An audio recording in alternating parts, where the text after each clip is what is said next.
Heads to the lines, who's up, who's down. We're crunching the numbers, calling the plays, talking all sports in a big time way. Yeah, yeah. Spreadsheet Sports, let's ride. Welcome back to Spreadsheet Sports. It is the 18th of March, and we have some action today. Only 9 games, but things are heating up. Obviously, I have been off the grid for a little bit, and I have not done a show for about 9 days, and that was on purpose. But before we dive into all of that and me running my mouth today, definitely always want to start with thanking you guys for like, comment, sharing, subscribing. I did see some views on previous shows, and I'm just grateful for it all. But I think I got a good show for us today. Obviously, I'm not going to go through all 9 games today, but I am going to at least show us what some of the options look like. We got a little bit of everything today. Because even though it's 9 games, there's a little bit of everything. Literally, there's a little bit of what we think is going to happen. There's a little bit of, it might, but it might not. And then there are the dogs. You know, I love the dogs because that's the section where we're looking to find just really those games where you don't see them coming. And that's why they get the name the dogs, because they are the ones that literally are going to come out and fight. They're not going to lay down. I love watching those games. Man. But anyway, what I prepared for us today is several things. I wanted you guys to see a little bit about how I view the marketplace. And I'm going to dive into this a little bit more, and I'll be talking about like just some different things I've been seeing in regards to like the winners, and what are the trends of the winners, and then what's the trends of the underdogs in regards to, how they perform and how they perform in certain categories, and the things that's in common among the dogs and the things that's in common among the just certified winners. Like, there's a science to all of this that you just have to appreciate. You can't turn your head away from it. No shade towards anybody that's not with the whole data piece and you just want to watch the game and go off of memory. Hey, I appreciate you. I respect you. Keep doing it. Had a really great conversation today with one of my friends today, and I was running the games down. We were talking about tonight's games, and I ran down the data aspect of it. He countered with what he's been seeing in the game, and I immediately was like, man, this would be amazing if we could have that type of show where we get to talk about it all. And I think we're going to be able to bring that to you guys.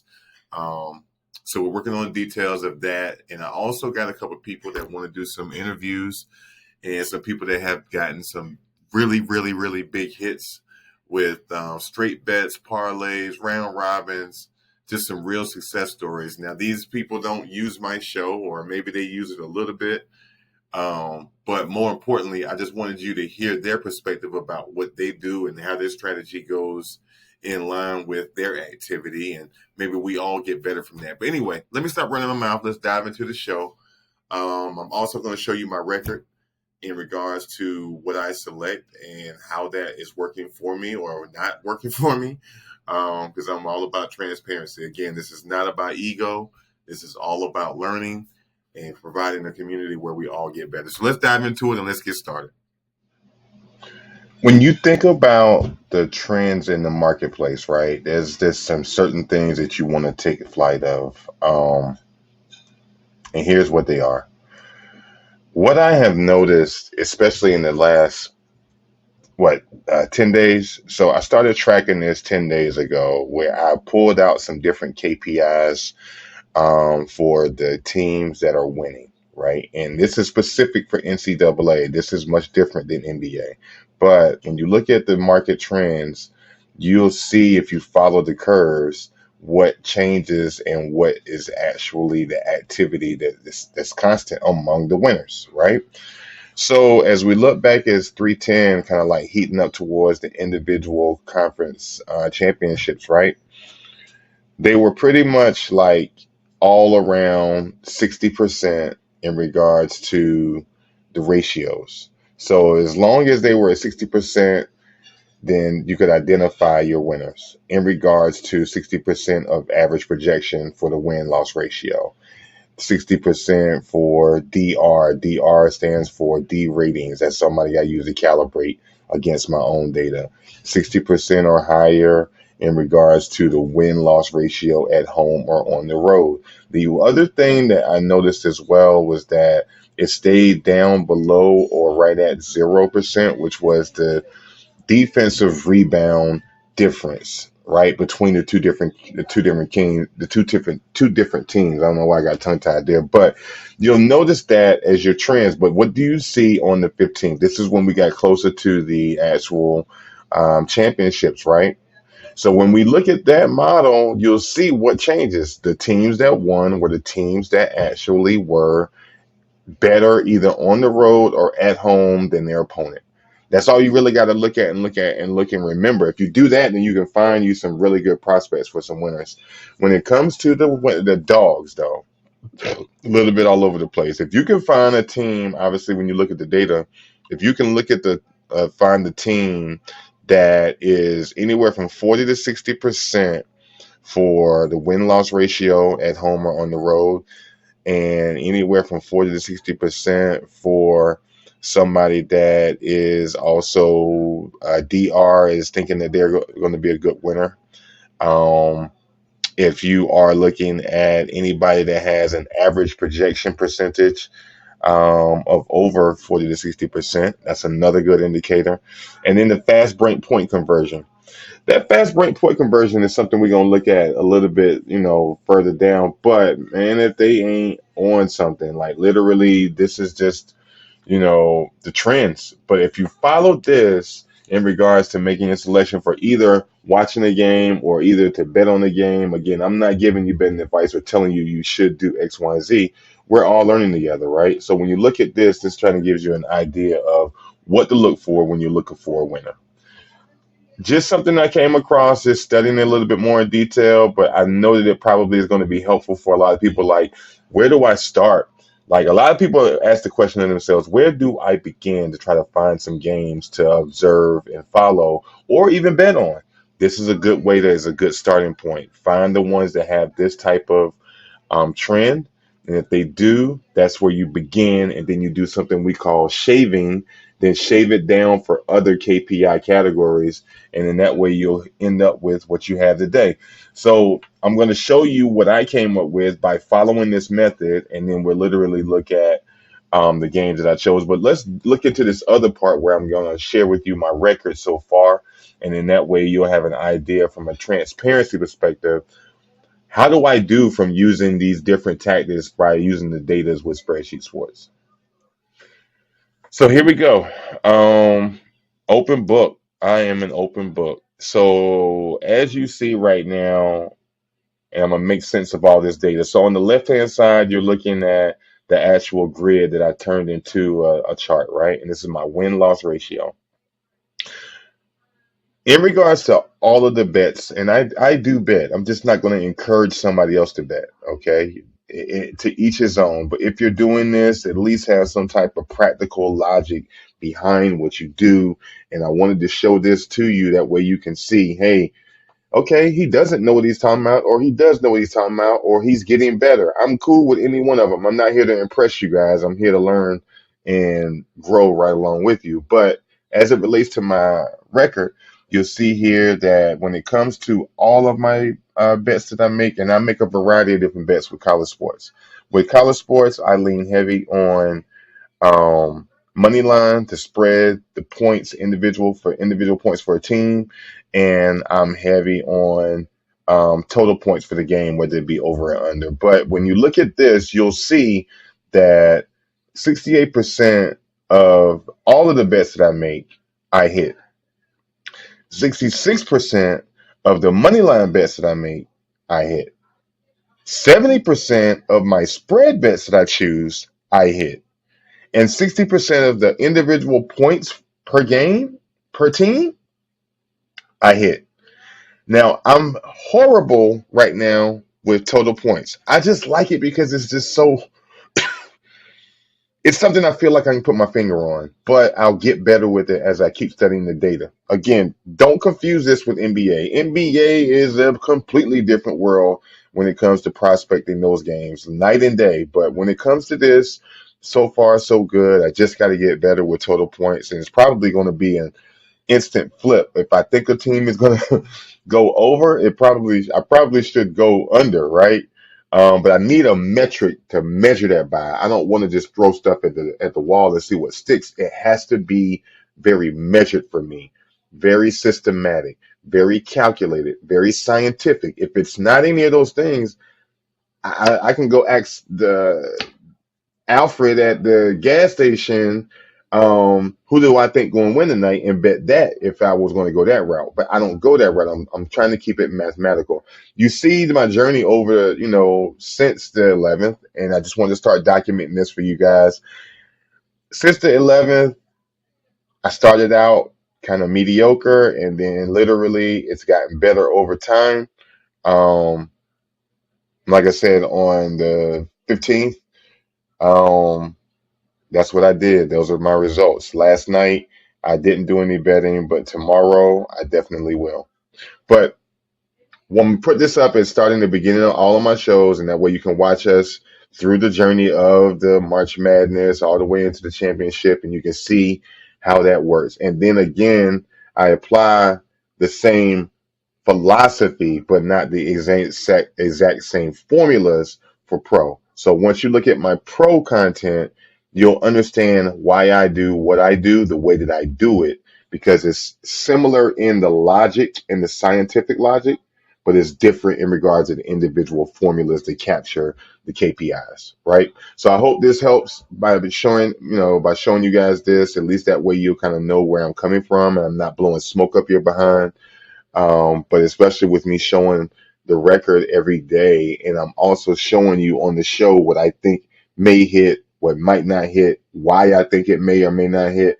Hold me accountable. I love accountability. I know a lot of people don't like accountability, but when it relates to this, I losing is not fun, and losing is not an option, but losing can be a reality. I'm trying to minimize that reality or minimize that nightmare of losing. I've had what we call Black Sundays, especially in the NFL, where it's like, I didn't hit nothing. How did I not hit nothing? Right? Like I had those, and they were horrible, horrible. But that's kind of why I decided I can't just go off of my so-called memory.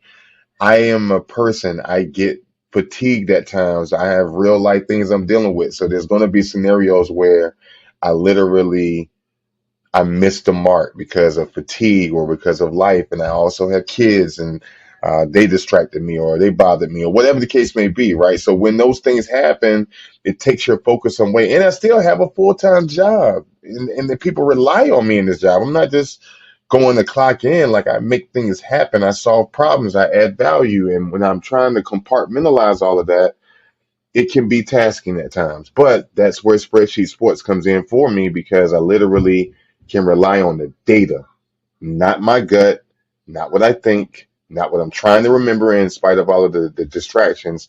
Data is the data. Computers never get tired. Software never gets tired. I love it. I love AI. I love what it's doing. All of the other benefits that come with it. It's just made me so much better in regards to how I'm able to prospect. But again, I hope you guys like this. I just wanted to share this with you. Looking into today's money line games and entertainment value, I'm gonna run through this pretty fast because it's already 7:07. I want to get this out for the people that'll be watching the games later on tonight.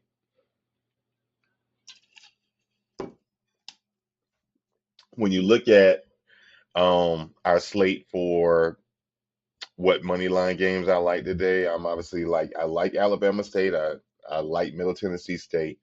I love Arkansas State.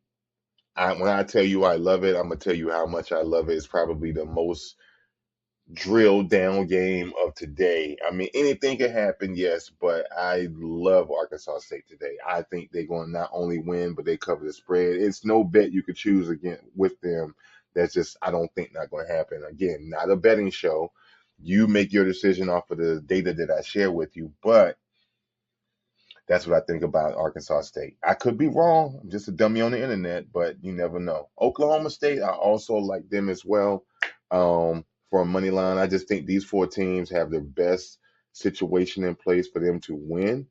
I'll show you guys why on a couple of the games for money line on here shortly, but this is what I think, and I just think like that these are your best options just given on a lot of different data points and the circumstances and the injuries and all of the above. But um, yeah, these are my picks for money line. I'm gonna show you why I think for two of them here pretty soon. So as I promised here, here's our games for review for money line. Okay, so what I think first and foremost is going to be it's a game that's already on right now. It's a St. Francis, PA, and Alabama State. As I mentioned, I'm leaning more so towards Alabama. And let's start at the beginning, like we always do, right? When it relates to how they win at home or on the road, you got to also take into account each one of these games. Now, everybody's games are different. I know with the Alabama and St. Francis game, they are in a central location. So when you guys are doing your prospecting, take that into consideration when you're looking at their win-loss record at home or on the road. Both of these teams are on the road. So you got to look at the data for both of them being on the road. Alabama State's winning 48% of their games on the road versus a St. Francis game team that only wins 32% of their games on the road. That's already a vote for Alabama State. Both of them have won all their last three. Obviously, most of your teams have won against most of their last three. Most of them, not all of them, because some people got voted in that didn't have as good of a record, just to make it competitive. But with that being said, both of them are coming in with winning all of their last three. What I do like as a game chamber is going to be Alabama State with the class percentage. About 83% of their class are upperclassmen, right? So that's huge. They have a system in place. They have the consistency. And it's not like St. Francis is like at 75% upperclassmen. Only 40% have some type of senior or upperclassman type leadership. I'm worried about that for them. But when it comes to the categories, I know that St. Francis can come in and put some work in. Okay. So they literally have the ability to come in and make it competitive. St. Francis does better with defensive points, assists, 3-point percentage, and field goal percentage, right? They can get the ball in the basket and they move the ball around. Defensive points is okay, right? What does Alabama State do better? Offensive points, rebounds, just a little bit with rebounds and just a little bit with 3-point attempts. They perform them there. And where they do truly do much better is they take more regular baskets. They're getting 64 attempts over 58 attempts for St. Francis. That literally is, something to look at in regards to them. They're just going to outperform them. Injury wise, I mean, they got Ace Talbert. Maybe that's a game time scenario, maybe not, but it is 10 points that you got to consider. But Riley Parker and Amar Knox, both of them are making considerable amount of point contribution. So, I mean, with all of that being said, and the data and the math and the science of it all saying that Alabama State wins 61%, 57%, and 54%, it makes it tough for me to go away from that. I mean, tough, but we will see. Wichita State, Oklahoma State. This game, interesting. Oklahoma State has a chance to possibly win this game. Wichita State, I still like them. Reason I like them is not going to be how they went on the road. It's not going to be because of their last three games. As you see, they lose in those two categories. I'm just banking on the upperclassmen, 80 plus percent. know what is expected of them. They know how to keep it all together. And the fact that Wichita State dominates the categories, offensive points, defensive points allowed, rebounds, field goal attempt, field goal percentage. The only thing that Oklahoma State really has going for them is going to be the assist, 3-point attempts, and 3-point percentage. So they're going to make more threes, but it doesn't really do a lot if you're not really going to be like all in, right? What I did notice about these two games is this, right? St. Francis and Wichita State, when you take a closer look at what they do and how they do it, all right. So when you look at Wichita State game, and you won't see this here, this is just some other data that I have. Wichita State and Oklahoma State both do very well with fast break point conversions.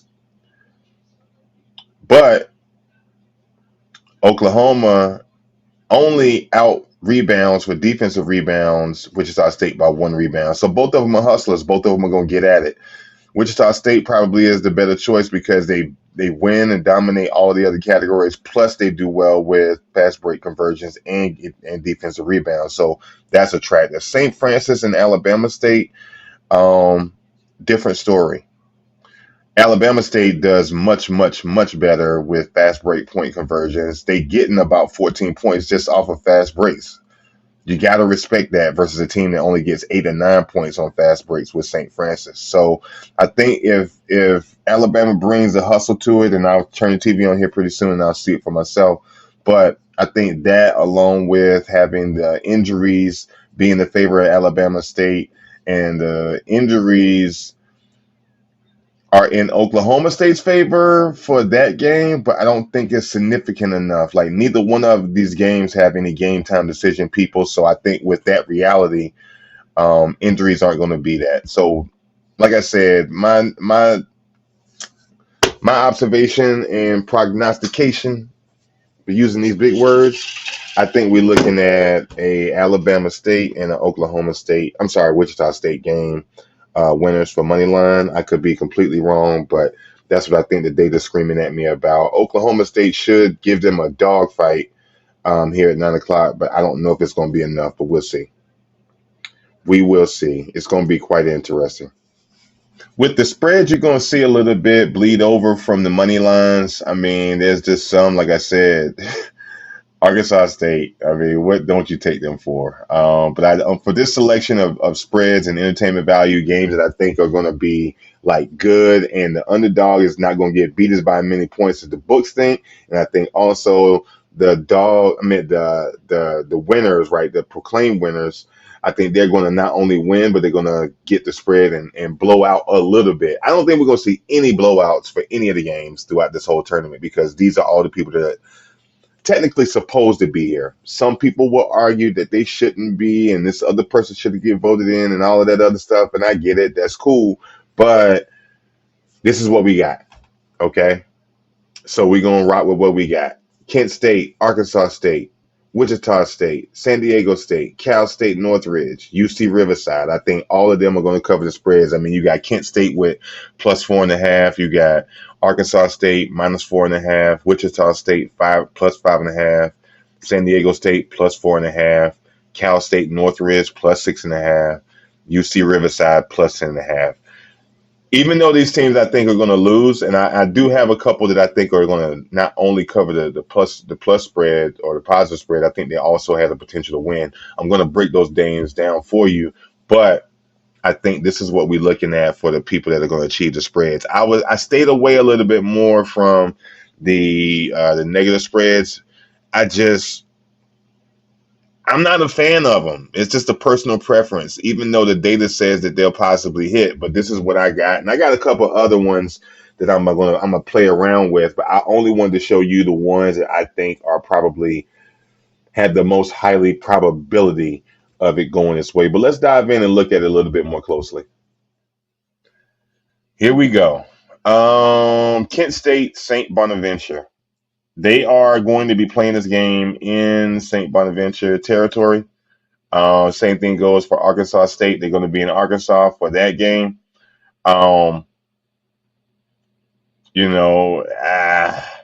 Do I think home court advantage is going to play a role? I think it will a little bit. I think they get a slight boost from that. But even though they get a slight boost, let's still look at how the games, really pan out. Starting with the St. Louis and Arkansas State game. With this game, you know how I start. Arkansas State is they're tough. They're tough. Arkansas State is dominant in every category. Minus the assist, 3-point attempt, and 3-point percentage. But even though they don't win that category, they're not blown out in that category, right? They win 80%, 86% of their games at home against a team, St. Louis, coming in that only wins 31% of their games. That's scary right there. You don't have as many upperclassmen St. Louis as Arkansas State does. Both of you won 2 out of the last 3 games, though, right? What's next, right? Injuries? I mean, St. Louis is the one that's going to suffer from injuries. They got 2 good players. I mean, Gibson Jemison and Taryn Todd, both of them are giving you 15 to 18 points, which is 12 to 14% in contribution to the total points. That's not a problem, right? Here's the thing as well. When it comes to these conferences breaking down, right?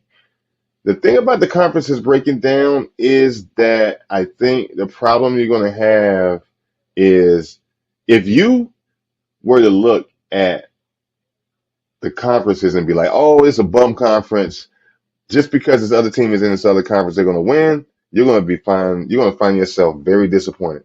Very disappointed. At this stage in the video game, you have to look at face value at each team. I don't care about anything about their conference or whatever, and I'll talk about this a little bit more in detail at the end when I wrap up. But that's just my philosophy about it. I'm just looking at the team for their face value, and I just see Arkansas State like coming in, blowing this all the way out. Even if you did want to, just for giggles, like compare conferences, you got a number 2 Arkansas State conference leader. I say they're more like a number 2 team, and then I think in St. Louis is more of a number 17 in the A10. And with that reality, does that really mean anything? Maybe. We will know tomorrow when I post my results, but I think that this is what we're looking at. I think this is what we're looking at. I do know when you do the matchups, we were talking about this with my homeboy today. The center matchup and the point guard matchup versus the shooting guard, I think is going to be probably a contributing factor, but it's going to make it interesting. I'm going with Arkansas State for the covering the spread. 4.5, they're probably going to get 6.5. St. Louis is not going to cover 4.5. It's just not going to happen. Kent State, St. Bonaventure. Again, they in St. Bonaventure. St. Bonaventure does great at home. They win 79% of their games at home versus Kent State that win 61%. Both of them winning 2 out of their last 3 games, and both of them coming in with a decent upperclassmen ratio, whereas Kent State has 67% and St. Bonaventure has 58%. That's a good ratio, right? And then you have, when it comes to each category, Kent State is where they shine. Even though Kent State doesn't have the better of the 2 records, on the road or at home, the fact that they are balling the way they are with offensive points, rebound, assists, 3-point attempts, 3-point percentage, field goal attempts, and number 2 in the MAC conference, it's interesting. Morgan Stafford is hurt. Maybe it's a game time decision scenario. DeSante Bowen is also hurt, right? 11-point contribution. But you're guarding your forwards that are, your leaders. I mean, Von Cameron Davis is giving you 15 points, and you with a team that moves the ball around, so everybody else is going to score. This is why I'm leaning towards Kent State. It's got a nice, really good system.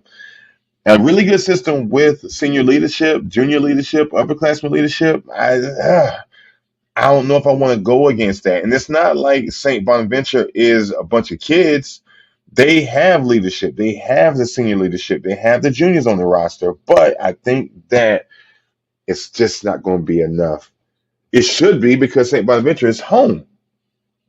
And I know guys that literally choose their games off of who has the better record at home and how many they won out of the last 3 or 5, and that's it for them. That can't be enough for me. I need to go, dive a little bit deeper. But that's what I'm thinking that for these particular games. Kent State covering 4+4.5, and it's crazy that Kent State is even the underdog. Like you could possibly take this and take the money line on this, but this isn't the part where I'm talking about the money line, but this is a possible money line game that you could take. Kent State could possibly win this game. I think it's going to stay close, and I think it's going to be interesting, but my data says that it's more leaning towards Kent State from scientific perspective. My science says St. Bonaventure is not going to win, right? But DR says that St. Bonaventure is going to win and Kent State's going to lose. One of us is right, one of us is wrong. And it's not even a personal thing. Like either the data and the math is right or it's wrong or it's right or wrong sometimes. I don't know, but we'll find out. Um, should be a pretty amazing game. I think we're going to love this game. They're going to be fighting. It's going to be some dogs. I wanted to put this in the dog section, but I think it's good where it is. I think it is.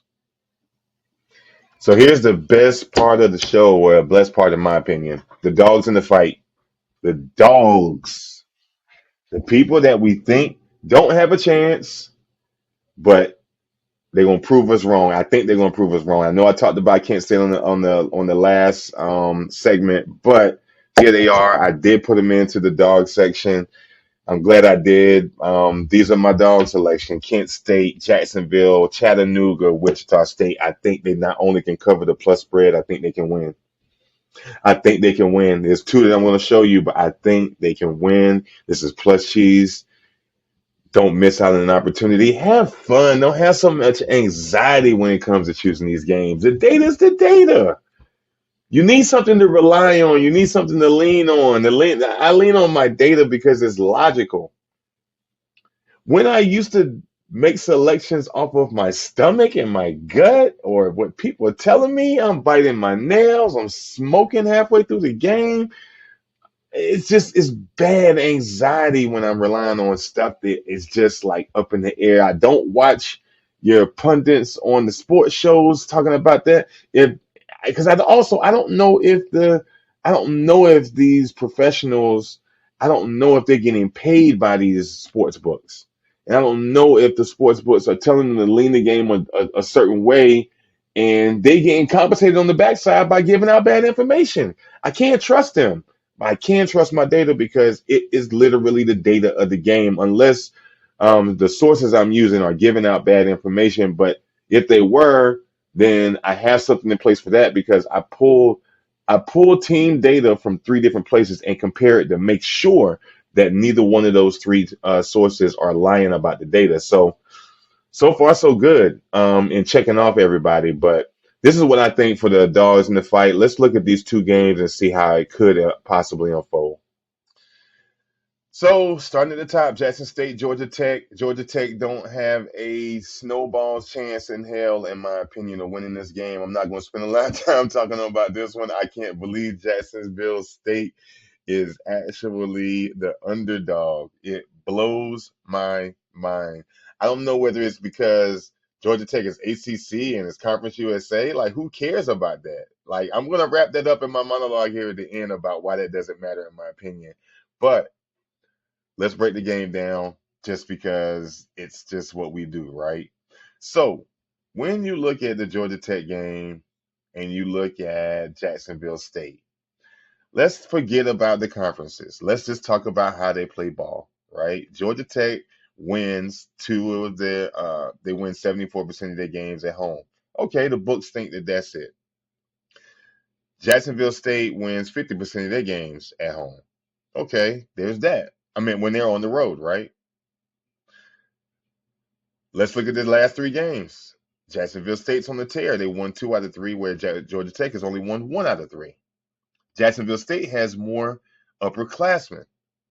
So so far I'm already Jacksonville State without even looking at anything else, right? For those people that look at the games that way and they prospect that way, they already think that it should be who? Jacksonville State, right? That's the way they should be going. But then you have their biases. Their bias is going to lead them towards Georgia Tech. Name brand, right? That's like buying Gucci versus a white tee, Fruit of the Loom. It's cotton. It's just cotton. Don't matter where it's from. That little stamp, that little name on it, whatever, it ain't gold.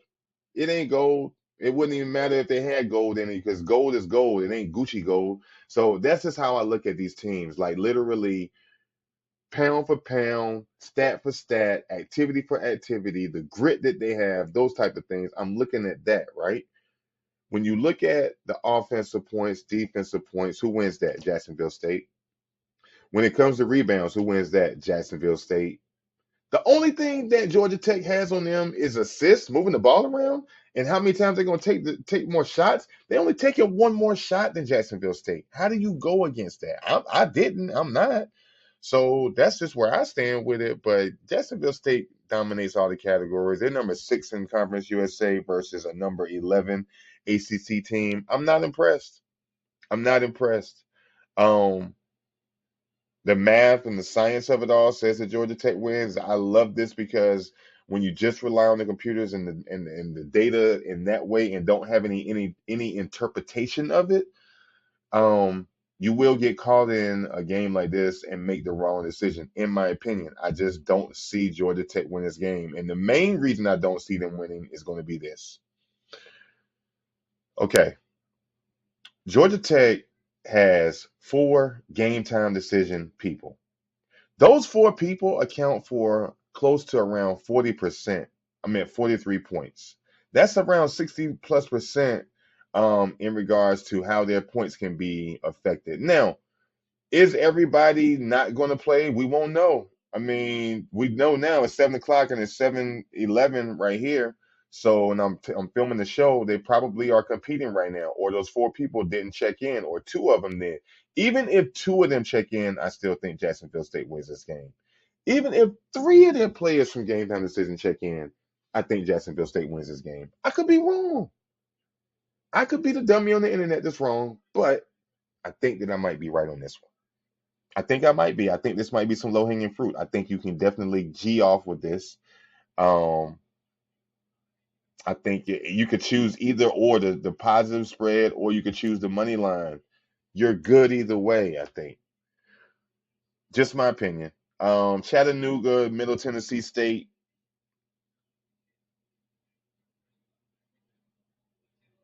It's a tough one. It's a tough one. I'm gonna be honest with you. I did make some bets on this game, but I got to be honest. I wasn't hedging. I just couldn't make my mind up. I didn't do it in the name of hedging. I did it in the name of I think this or that might happen. Right. Looking at the game, 69%, 65% in regards to home versus on the road winning. Middle Tennessee wins that. Middle Tennessee dominates in senior leadership, so you should choose them for that reason. 67%, 2 of the last 3 games, both teams have won. What does Chattanooga do well? Offensive points, assists, 3-point attempts, 3-point percentage, and field goal percentage. Okay, they shoot very well. They're more efficient. Middle Tennessee, they're coming in with the defense. They're coming in with the rebounds. They're coming in with the defensive rebounds, right? I'm still leaning towards Middle Tennessee, even though I don't think Chattanooga goes away quietly. I think they're going to fight. I think they can at least cover the plus 2.5. You might want to think about buying it up to 4.5. I'm going with my gut. Chattanooga plus 4.5. I'm gonna buy it up to 4.5. Chattanooga, and I think the bets I did last night, I did buy it up to 5.5 or 4.5. So if you have time, it's only 7:24 now. You have time when you're watching this. Choose the plus cheese. That'll be probably your best route. I mean, even when you dig a little bit deeper with the Jacksonville and Chattanooga game, right, and looking at injuries or how they perform with the fast break conversions and fast break points, um, Chattanooga in Middle Tennessee, like literally, you know, neither one of them are doing a knockout, bang 'em up job with fast break conversion points. They only are getting them about 9 extra points in fast break conversions. Um, Coming into this, Middle Tennessee, like I said, they're the better defense, but both of their defenses, Middle Tennessee is the better defense. Chattanooga's defense ain't that good. So I think you're going to see a high scoring game. Probably another way to look at this would be total points over or under. I would go over on this particular game. Um, that's just kind of where I see things with this game. I just think it's going to be competitive. I think it's going to be entertaining. We're going to definitely get our money's worth with, just viewership. But injuries aren't a problem.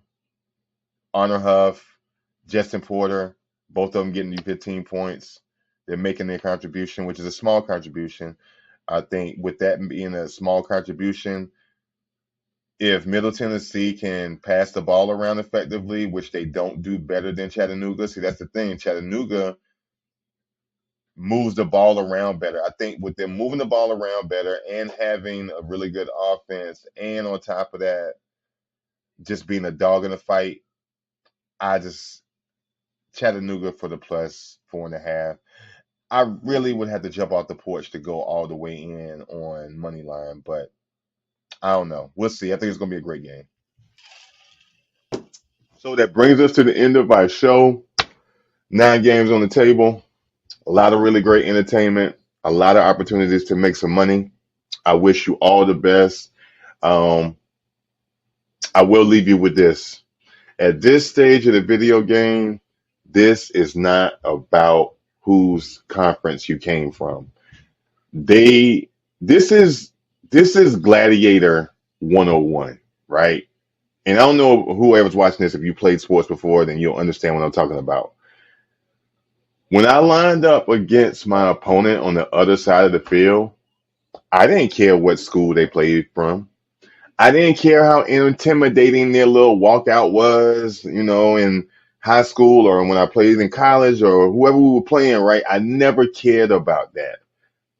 All I knew was that when the whistle blew, it was me against them, and it did not matter that I was from ECU or was from Scotland High. It didn't matter I didn't care.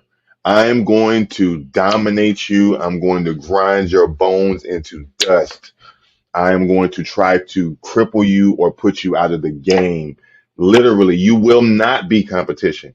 That's just my mindset, literally. Like, if there's an opposing force, don't go around it. Don't try to figure out anything other than to lay it flat on its back and move through it. Over it, through it, step on its face and keep it moving. Do not look backwards. I think these young men got the same mentality. They are in the March Madness tournament. You don't get here by mistake. Sometimes it's a little bit favored when the voting happens. But here's the thing. They here now.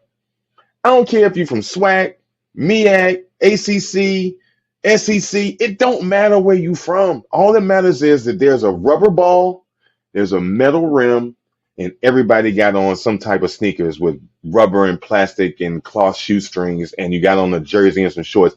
You ain't no better than your opponent.